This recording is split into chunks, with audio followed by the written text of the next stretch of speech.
people whose job it is to write about music come along, and they often have a perspective on what I do, which is based on having read a lot of old articles and imagining that somehow explains what I do or who I am.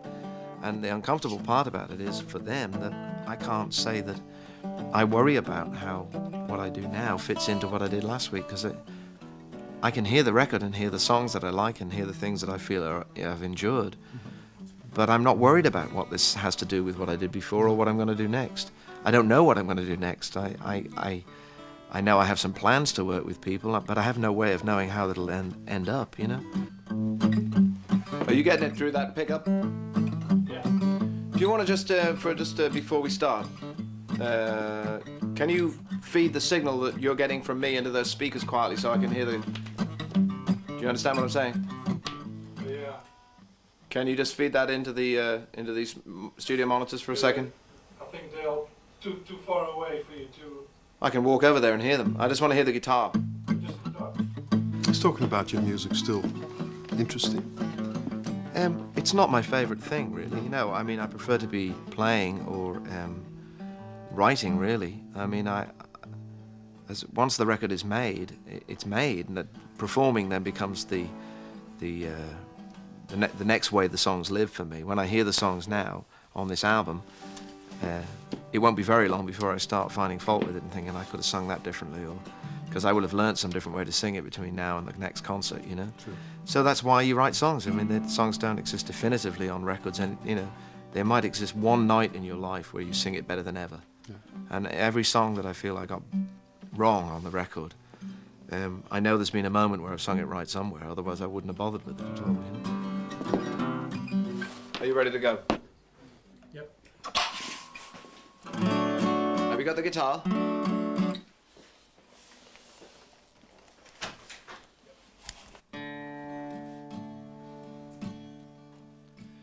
It's a time such as this, she'd be tempted to spit if she wasn't so ladylike. She imagines as she might lived back when legends and history collide. So she looks to her prince, finding senses so charmingly slumped at her side. Those days are recalled on the gallery wall, and she's waiting for passion, her humor to strike. What shall we do? What shall we do with all this useless beauty? All this useless beauty. Good Friday arrived, the sky darkened on time, till he almost began to negotiate. She held his head like a baby and said, "It's okay if you cry." Now he wants her to dress as if you couldn't guess. He desires to impress his associates, but he's part ugly beast and Hellenic deceased.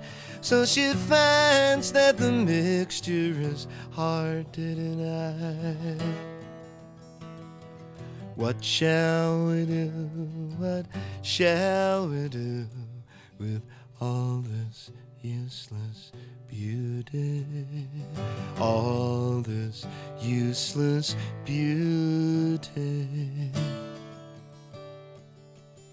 She won't practice the looks from the great tragic books that will lay to disgrace to face celluloid. It won't even make sense, but you can't bet if she isn't a sweetheart, a plaything, or pet. The film turns her into an unveiled thread. Nonsense prevails, modesty fails, grace and virtue turn into stupidity.